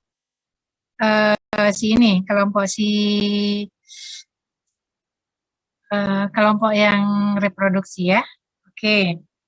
Ibu hanya tolong dibikinkan, tapi dalam bentuk PPT aja, stadium-stadium dari kankernya. Jadi Ibu nggak terus pada adik-adik. Stadium kanker kulit, itu stadiumnya apa saja. Secara umum adik-adik ya, itu sebenarnya kita sudah mengambil materinya kelompok Angel nanti, tapi tidak apa-apa. Stadium-stadium kanker pada kanker kulit. Kemudian kelompok 8 dan seterusnya, stadium pada kanker payudara. Stadium itu ada 4 adik-adik. Bikin dalam bentuk PPT. Tinggal search di internet, copy, paste, kirimkan ke si pen, mengirimkan ke Ibu. Dalam bentuk G Drive ya, Giska. Cukup kok 1 jam, hanya stadiumnya ada 4 kok, stadium 1, 2, 3, 4. 1A, 1B, 2A, 2B, 2 gitu. Tapi tolong di ini, 2B itu apa? 2B itu ukurannya sebesar apa? Sudah metastase gitu ya, keterangannya ya. Oke, ada pertanyaan untuk praktikumnya? Bisa ya, Giska, teman-teman? Bisa. Bisa ya, oke. Bisa. Kita tutup sampai di sini, tapi sebelum tutup, sebelum live nanti ini ya kita foto lagi ya. Baiklah adik-adik, terima kasih banyak. Giska nanti tolong dihitung ya kapan jadwal kita UTS ya. Oke, terima kasih banyak adik-adik. Ibu nanti 11:10 Giska tugas praktikumnya. Terima kasih banyak, sehat selalu, semangat, bahagia, jangan diet, makan banyak, pokoknya sehat. Oke adik-adik, wassalamualaikum warahmatullahi wabarakatuh. Waalaikumsalam warahmatullahi wabarakatuh. Terima kasih. Waalaikumsalam warahmatullahi wabarakatuh. Ya, kita ini dulu ya. Foto-foto dulu, Diba. Iya, Ibu. Ibu cek dulu halaman 2-nya, Diba. Temannya sudah on nggak semuanya? Yang 2 yang nggak on ya. 1, Nazra. Nazra Al-Fashar. Silakan, halaman 1, Diba. Ya. 1 dulu ya. 1, 2, 3. Halaman 2. 2, 3.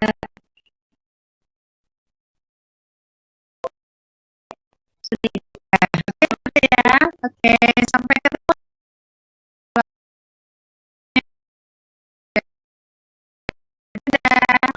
Keluar kelas ya. Terima kasih.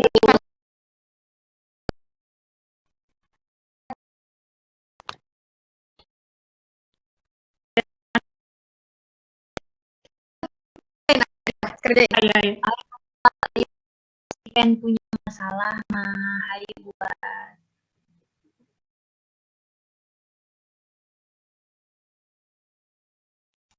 Ya guys, tadi gua nggak ngerespon karena gue tiba-tiba ditelepon dokter Rival. Ya nggak apa-apa, Gis. Gis, katanya apaan, Gis? Kata si Rival. Jadi dokter Rival itu baru pulang dari keluar kota itu tanggal 14. Terus, enggak. Tanggal 15 tuh pokoknya baru sampai aja. Apalah. Terus habis itu, jadi minta ganti. Jadi tanggal 16. 16 bukannya hari Selasa ya? Iya, makanya gue bingung. Terus gue bilang, ya udah nanti menyesuaikan dengan mata kuliah yang lain. Selasa tanggal 16 kita sama Pak Ari. Itu dari jam berapa nih?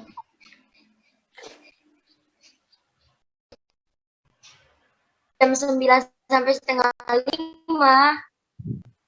Tapi belum dihubungin sih Pak Arinya sekarang. Coba deh, lu. Nah, kalau misalnya bisa tuh, kalau misalnya bisa bagi 2,